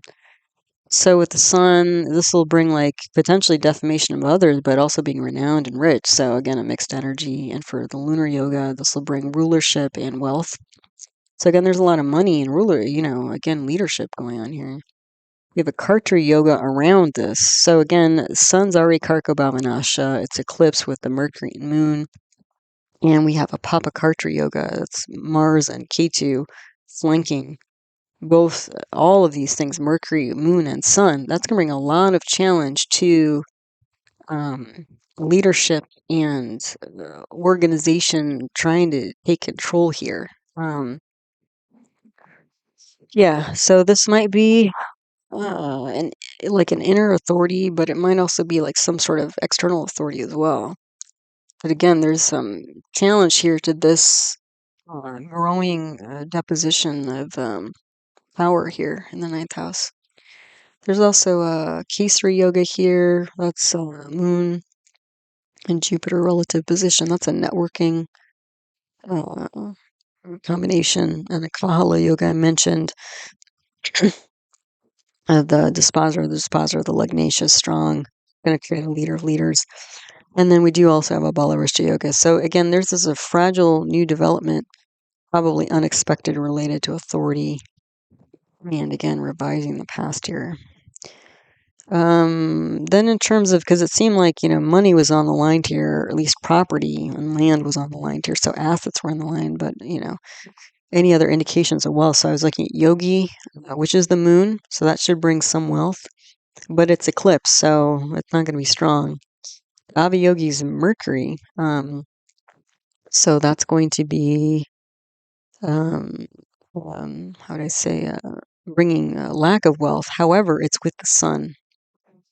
So this lack of wealth being combust is actually potentially a good thing. So it's almost like you flip this. Mercury, which can represent things, again, like logic and business.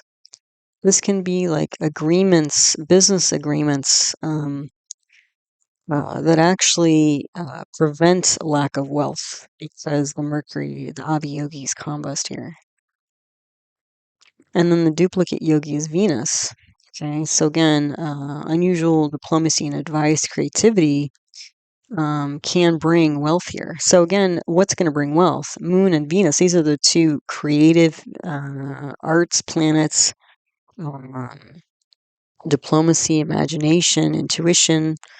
And what's potentially bringing lack of wealth is Mercury, although it's combust, so logic and business. So again, what seems like it's gonna work here in this chart is doing things in an unusual way, especially because Venus, even though it's in the 8th house here of chronic long-term problems, it's with K2. It's the Lord again of the 5th house of counseling. And there are problems here because we have two malefics on the 5th house, Saturn and Mars, the two industrial property planets, property and land planets. And Mercury here, this might be like a release, like the unusual advice might be the release of certain land or property that actually would, in the end, be beneficial. So that's kind of what we're looking at here. And on this slide, everything on the left is the same. Then I have my notes for the other houses here. The second house lord is again this bhavat, bhavam retrograde Saturn, Uttara Phalguni, Rahu's there, and Purva Bhadrapada. So there's some like ambitious destruction, I would say, of Jupiter and Venus, Jupiter and Purvasu. So this like cycling of diplomacy and Venusism and God, this leadership of so there's like, let's just, cut the talk, all the like, real, the talking here, and let's get down to brass tacks, is what I'm saying here in terms of how is this actually going to manifest in the real world. So, looks like there's also again like some hidden talk, in inner circles or families or that sort of thing. The other thing is that, again, another level of this is Jupiter and Venus, the two diplomacy planets, are negative houses. Jupiter in acute issues and Venus in long-term chronic issues. So this is kind of like, let's top all this, you know, uh, cycling around and not really getting to anything. What are we really doing? What's the real deal? In the 3rd house here, the Lord is Jupiter. It's gone to a negative house. Saturn's there. It's aspected by this eclipse sun and moon, and it's Mercury was debilitated in the 3rd house. So again, siblings, neighbors, friends, not showing their cards, ending agreements potentially. This could be a resignation for some people, but literally this could also be rituals and cremation because it's in this Uttara Phalguni energy here. And this might be the emotional kind of thing here going on.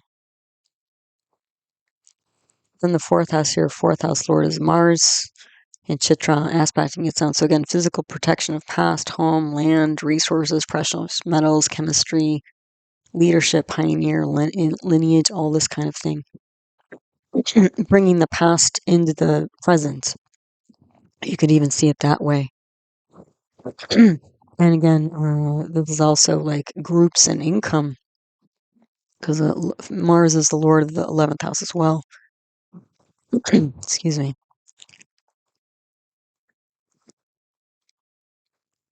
The 5th house here, the lord is Venus and Maga, aspect by excuse me, Saturn and Mars. Unusual advice to change structure of things, difficulties with children.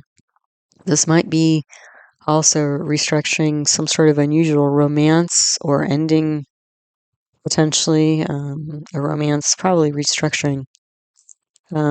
Here, because we have K2 with Venus, that's going to be an unusual relationship, especially or maybe even spouse, that sort of thing. And it's in the 8th house related to even marriages.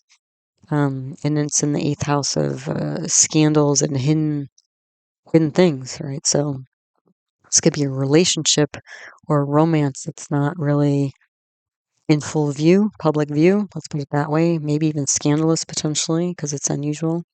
And this could be like, again, engineering some sort of advice related to that, or again, the structure, restructuring the relationship itself. Then the 6th house lord is Mercury, the strong Mercury, Jupiter's there in Punarvasu. This could be issues related to traveling because we have Saturn, which is going to put a damper on traveling, which is 3rd house, short distance traveling, 3rd house, and then also 9th house is long distance travel. Jupiter's also a travel planet. It's in the 6th house. aspecting the 12th house of losses. And Punarvasu is symbolized by a quiver of arrows. So again, going back and forth, commuting, that sort of thing. So there might be issues related to traveling, law, losses, and actions. Also, again, not keeping agreements here because it's the Lord of the third house, where we're revising, structures of the past. The seventh house Lord is eclipse moon. This could be the end of some kind of lucrative partnership, frankly.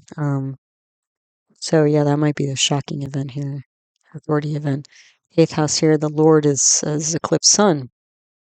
Venus and K2, K2's in Uttara Phalguni. It's going to be the sudden loss or scandal of authority involving leadership and unusual advice, work, and reputation. Because Venus, again, this is going to be long-term problems with fifth house matters, advice, and also 10th house matters, employments and daily activity. And Mars is there in Chitra, so some sort of land projects that might have gone awry. Or again, legal action, because Jupiter is aspecting Mars, so maybe fighting about land rights. This could also be, since Mars is here in Chitra, again, Mars represents thieves, so this could be stealing, essentially, land or property or land fraud, you could say. Let's see, yeah. So there's some scandal related to work and reputation. And the ninth house, again, ninth house sort of the Swan, Mercury, eclipse, sun, and moon, aspected by Saturn, sorting through details, logistics of sudden loss of leader, head, and authority, but also potentially honoring the elders through these traditional rituals. Third house, Saturn there, restricting leaders of business. This is industrial leaders, business leaders. Maybe it's a knock to them, keeping them in check. Limiting their authority here. And again, we have this exact mutual aspect of Saturn in the exact same degree, so that's going to be pretty tight, very strong shift and change here. 10th house Lord is Venus. Mars is their aspect by Jupiter. Legal issues related to work, reputation, maybe theft of property, actions honoring the past, the land, the lineage, because this Mars aspecting its own house in the fourth here. 11th house Lord is Mars. This could be loss of groups, incomes, employees, friends, maybe related to business again. 12th house Lord is Jupiter, aspect is zone, so some protection in Saturn's here. Legal protection, end of losses, land, employees, bureaucracy, trade. So again, I see some protection of land here. This might be, again, maybe creating some sort of environmental land protection that limits the amount that these business leaders can do with the land to preserve the land, protect the land. Yeah, that's what I'm seeing here. So now I was going to look at some amshas here just to see what we see. So again, here's the sub-zodiacs or amshas here. These are subdivisional charts. So we take the main chart and kind of slice and dice it into smaller bits, pieces to create these new charts. These different charts relate to different specific areas of life. They give more detail, but you always want to take what you learn here with the amshas and bring it back to the main chart, integrate it with the main chart energy. And also, these are mostly used for timing. So I put the dasha period here. The dasha period, again, is a planetary period. The planets that are the most active or influential during a certain period of time. We're starting off here at the eclipse, the solar eclipse moment of Sun, Saturn, Jupiter. Again, really lining up this 3-9 axis, and it's switching to Sun, Mercury on October 30th, which again is more 3-9 axis stuff, okay? But I've circled these planets so we can see how they land and then their conditions so we can see what they may bring. So the Navamsha D9, this is for spouse and partnerships. Well, first of all, we have a Vargotam Lagna. And actually, I've only gone through, I think, 8 of these amshas,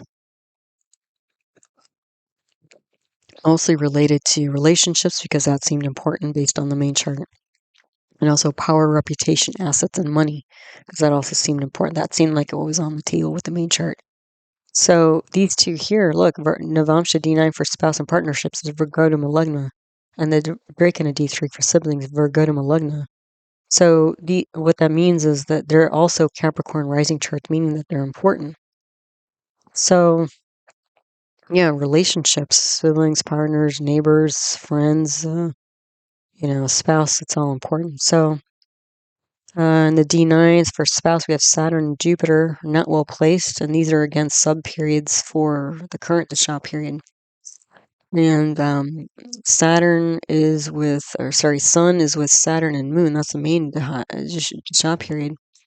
So that's going to bring delays, obstacles for Sun. Again, authority, leadership, government.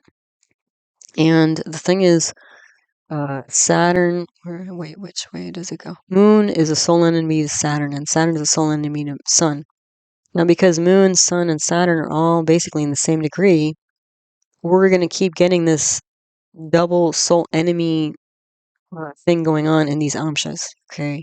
So again, difficulties to public, Moon, difficulties to leadership, Sun, delays and obstacles here, okay?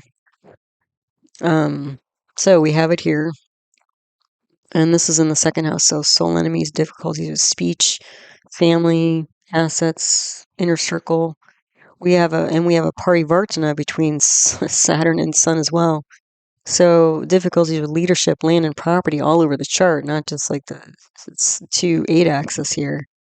We have an exalted Saturn aspect. We have Saturn exalted by aspecting the 10th house here. And we have a Digbala directional strength K2. This is separation energy here. So again, this reiterates the main chart where we had Moon as the lord of the 7th house of independent business and partnerships being eclipsed. So again, this looks like endings and separation here. And then Jupiter and Venus are in the 6th house, so the two diplomacy and advice planets are in the 6th house, so not getting great advice here. Difficulties with advice and diplomacy. Then the Drake in a D3, we have a Virgo Lugna, and this chart is almost the same as a natal chart. Look at this. We have Mars in the 10th house. We have Moon and Sun and Saturn in their 3rd and 9th houses. We have Venus in the 9th. Jupiter is aspecting 2, 6, and 10. So yeah, it's like almost the same chart. So what that means is siblings, so neighbors, siblings, that sort of friends, are basically doing a similar parallel thing. So whether it's honoring, ancestors, parents, sorting through their, property, assets, that sort of thing, it's going on like in parallel with siblings and people on kind of the same level. Saturn's not well placed. It's in parivartana with Jupiter, so there'll be some protection, but also difficulties with law, speech, spirituality.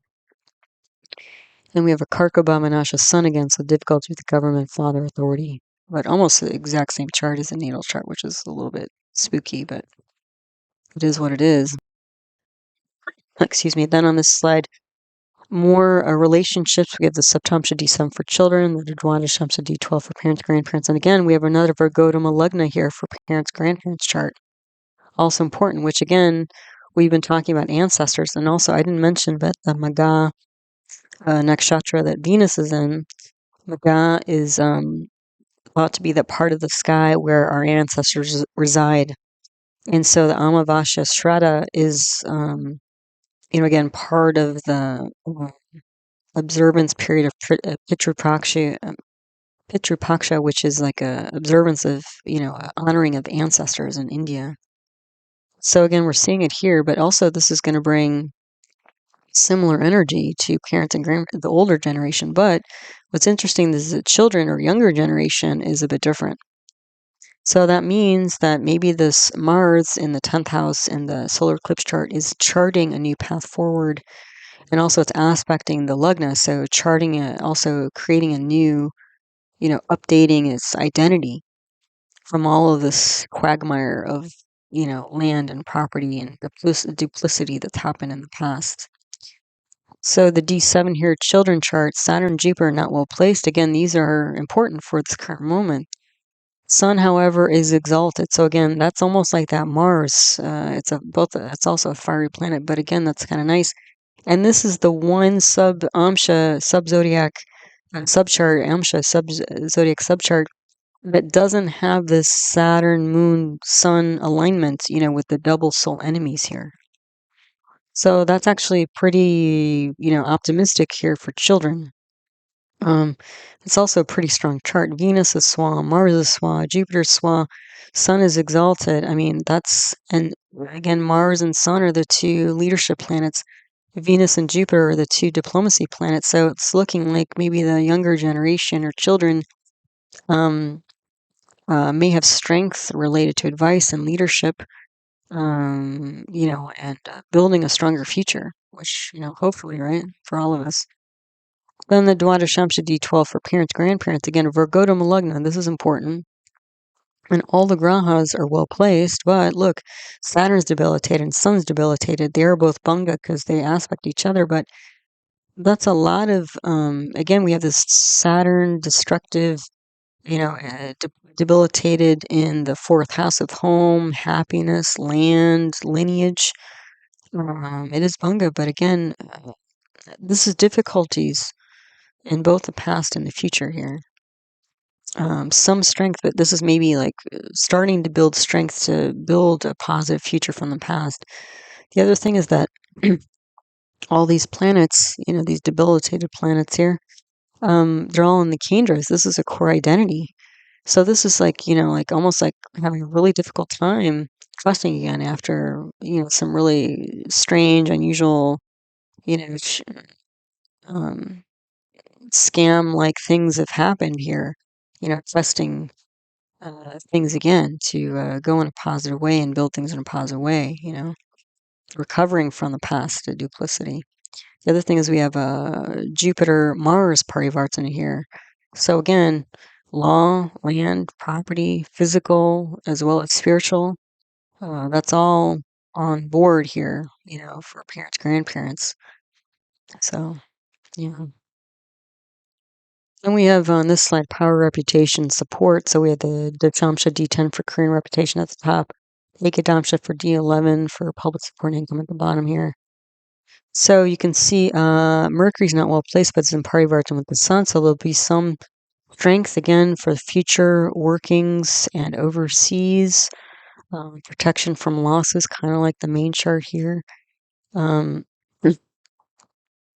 uh, I was actually more thinking of the 1852 Constitution Proclamation Act chart, I think. But again, this is a pretty strong chart here. So Venus is Swa, Mars is Swa, Jupiter is Swa, Mercury and Sun are Swa. So 5 out of 9 planets are Swa. That's a lot of strength. And again, we have the leadership planets in here, advice planets in here, and also, news and communication planets are in here. Decision planets are in here. So, and again, all these planets are core here. So again, even though there might be some twist of action or decision-making process related to authority, it looks like it's actually going to be mostly positive for the career and reputation to go in an unusual way. But we do see, I think, some losses here with Ekadamsha D11 for public support and income. So Sun and Saturn are not well placed. So again, the Sun is the main Mahadasha period. There is some protection because there's a parivartana between Jupiter and Moon. So this will bring home, land, public good, protection, especially spiritually of the mind, I would say. But the thing is, that means you also have 5 planets in the 12th house of losses and expenditures here. So Saturn, Moon, Sun, Mars, Jupiter. So land, leadership, um, mind, feelings, land, legal, spirituality. So there's some protection here, but you can also see that there's sort of a loss here. So there might be some, again, to rebuild the land, because the land will be quite strong because we have Jupiter exalted here and Moon comes back. So it's almost like reclaiming a spiritual identity with the land rather than using it so aggressively. and limiting maybe the way that business leadership are utilizing the land. That will bring more honoring to ancestors and parents, grandparents, previous generations, and also create more of a sustainable future for future generations.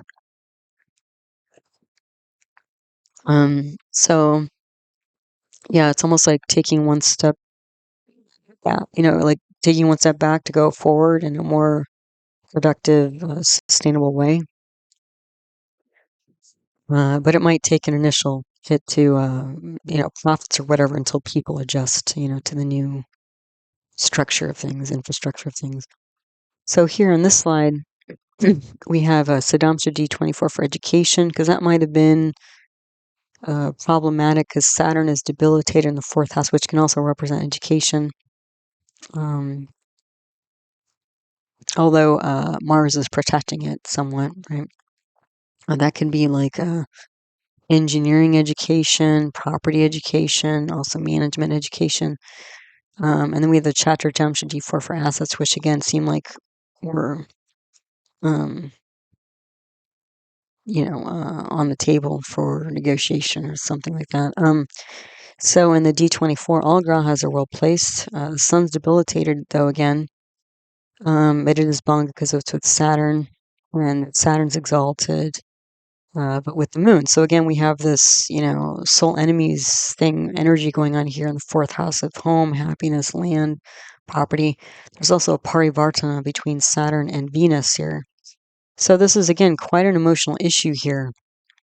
And it's almost like, how do we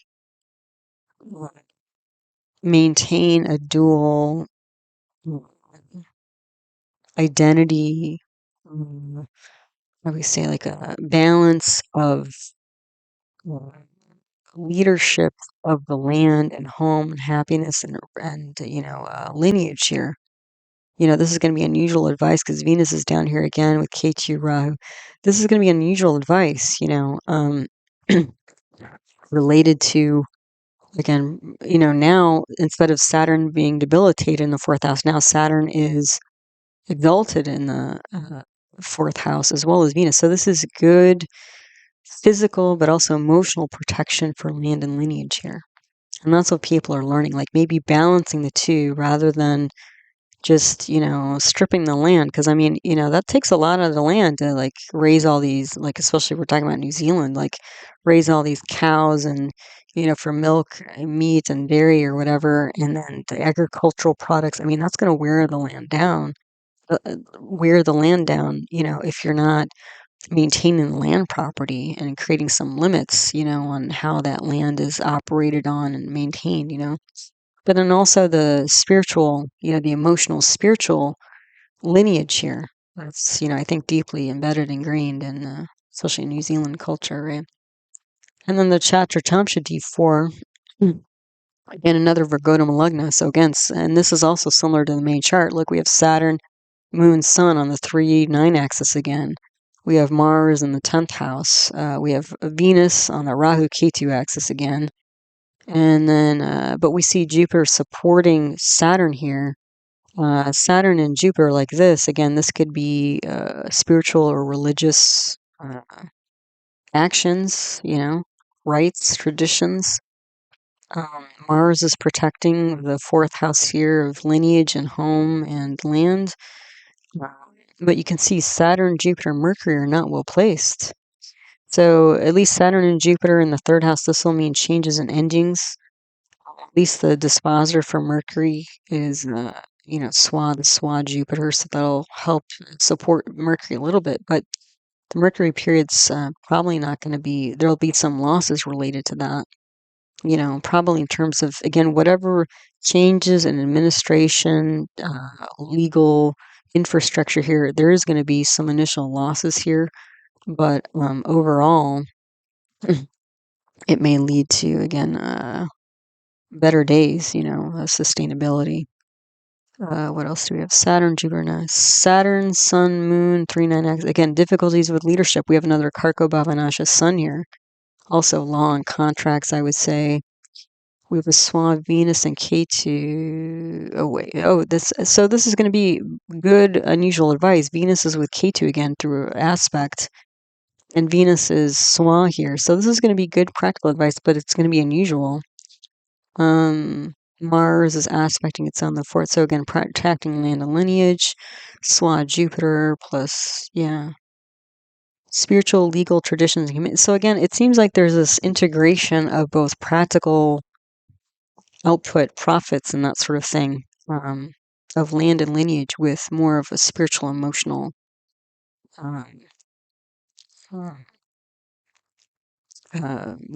balance. Although again, it looks like the with Jupiter and Venus, again, Venus has been in negative houses in all three of the charts: the Waitangi chart, the 1852 Constitution chart, and then the solar eclipse chart.